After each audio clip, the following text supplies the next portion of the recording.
crying. Woo! Hi guys, welcome back. If it's your first time, my name is Talia Dwelly and this is DISBYDEM. Today we're going to be doing a review of Goblin, the Lonely and Great God, or Guardian, the Lonely and Great God. It has a few different names, people.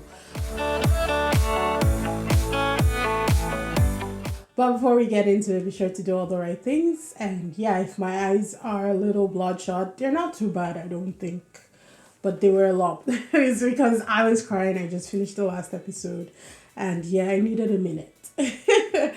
Well, let's dive on into this. Yeah, I'm probably going to start low energy, but as the review picks up, I will pick up with it because I did enjoy it. First of all, thank you to the person who recommended this show. Or no, the people. There's a ton of them. Thank you to each and every one of you. And honestly, you guys are witches. Not witches. You guys are evil. And for recommending this to me. I am so grateful that you did. Don't get me wrong. But also, wow. When Olisa, because she's the one person that I was really going back and forth with. She's a subscriber. Thank you so much for supporting me. But when she told me that when she used the word trauma, I was anxious and I had no idea. It is a heavy word, but honestly, it is apt. It is very apt. And I will explain why. I'm already starting to cry again. I will explain why the last episode hit me the way it did. But let's move on because I'm already crying again already. God.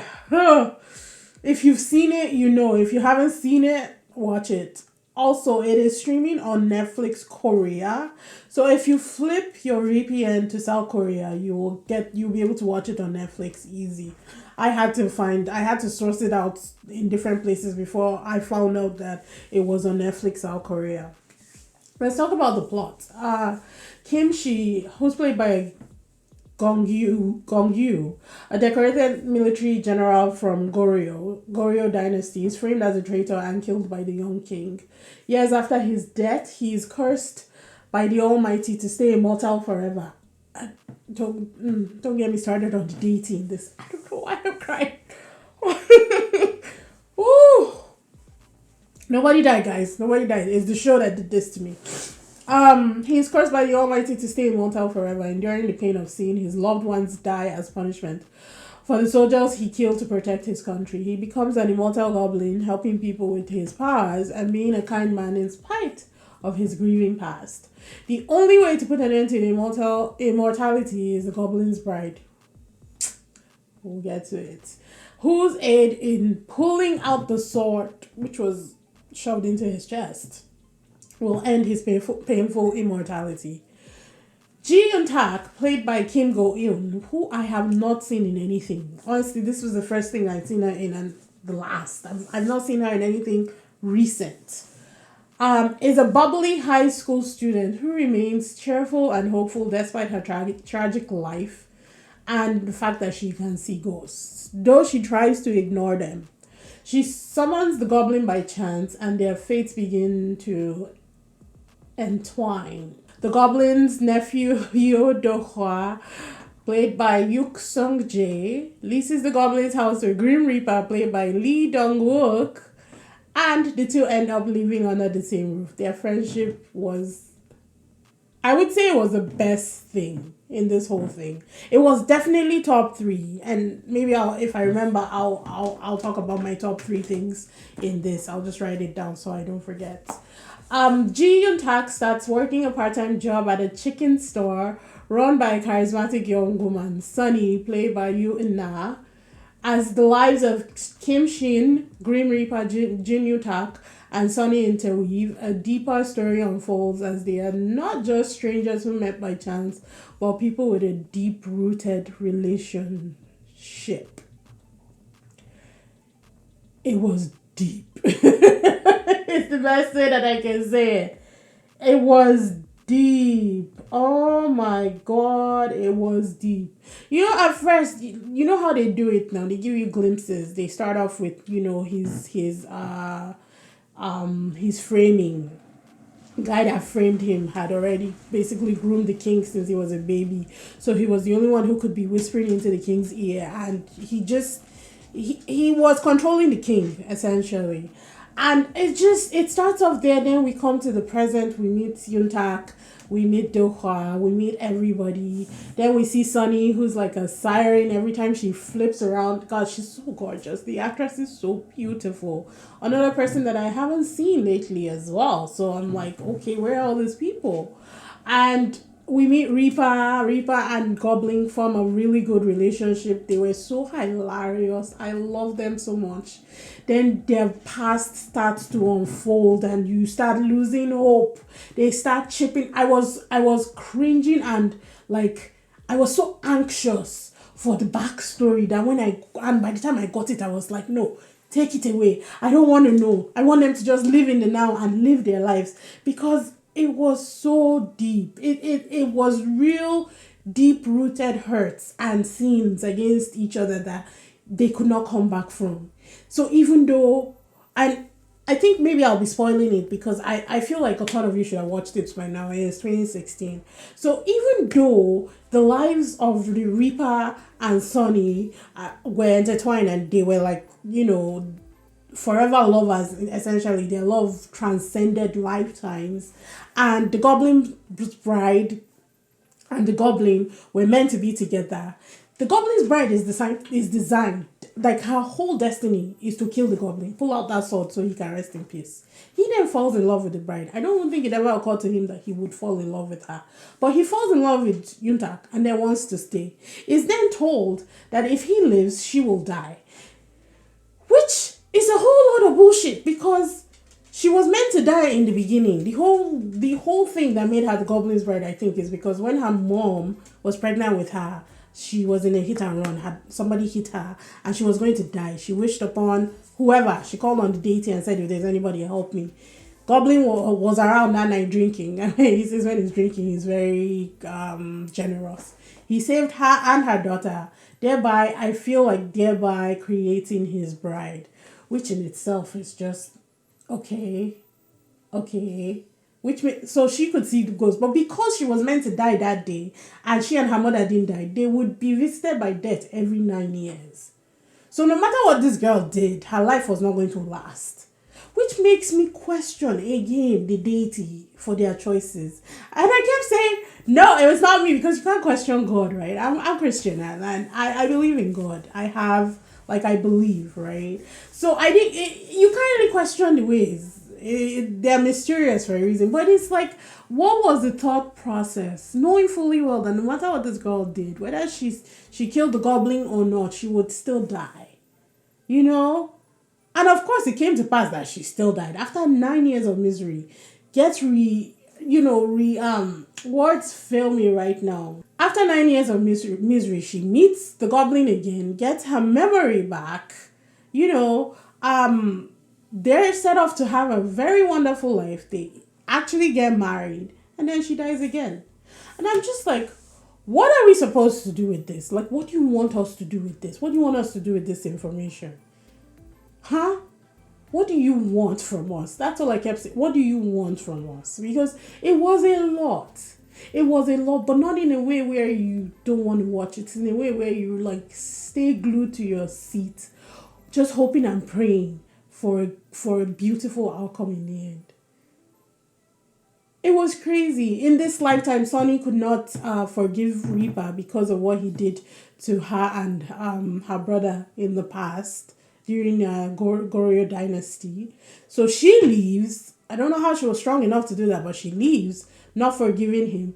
And then when she dies, he's the one who escorts her to heaven, and they both go together because that was his last soul. After, I think he had been alive, or he had been a Reaper for about 330 years. Maybe more. I'm not really sure his own timeline.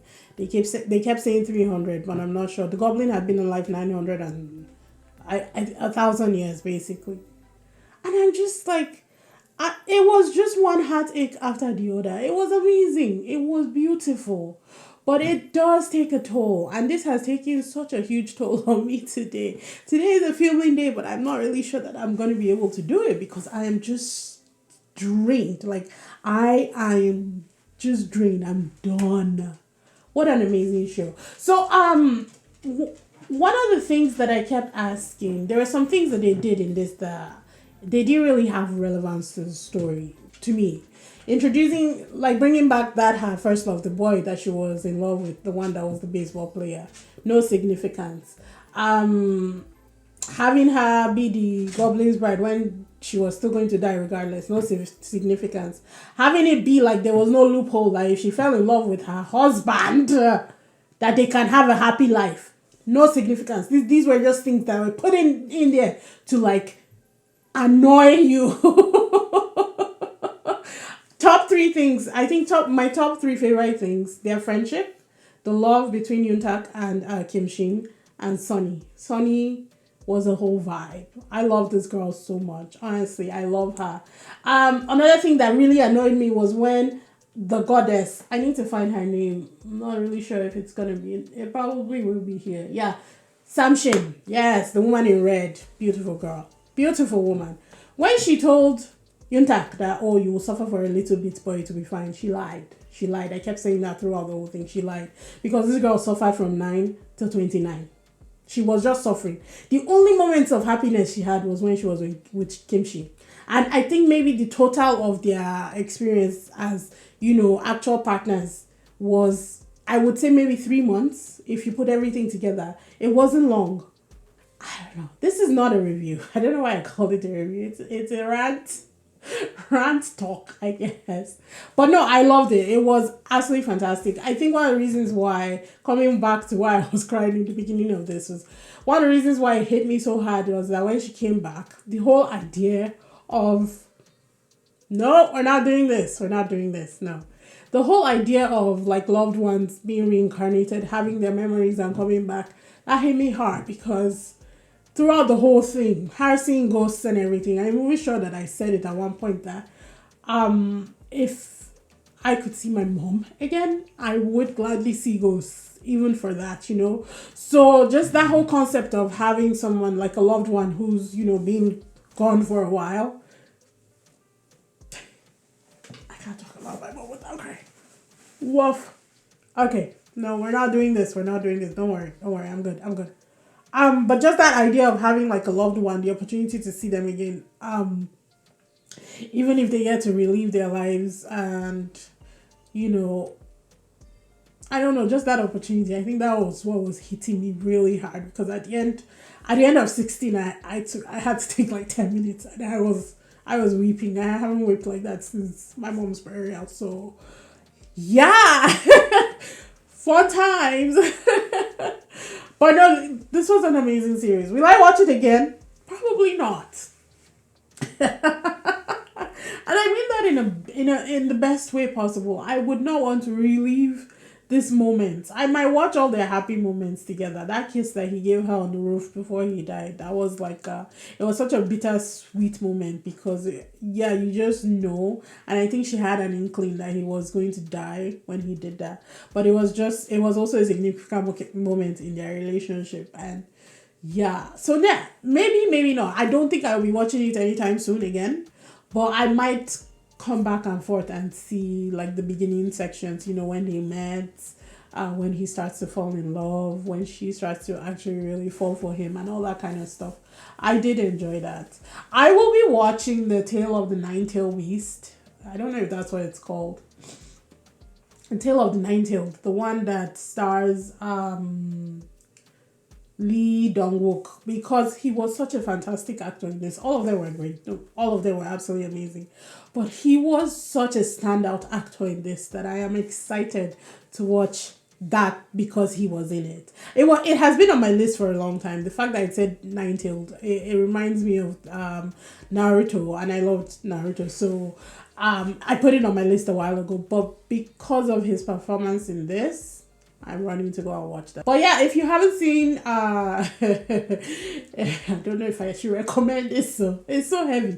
If you haven't seen Goblin or Guardian, the Great and Lonely God, I think watch it. It's not a bad watch at all. Just know that it is heavy and it comes with some very heavy subject matter. A lot of the times I was crying for when the souls were passing on, or when he would find somebody from his old life and bless them. Those were the things that were really hitting me the most, you know. Yeah, 16 wrecked me. It finished me. It ended my day. But it is still an amazing show, and I'm really grateful and slightly angry that it was recommended to me, because I thought that it was an absolutely fantastic experience, and yeah, I loved it. By now, all my reactions should be on Patreon if you want to see the full thing. But yeah, I hope you guys enjoyed this journey with me, because I don't really know that it was a review.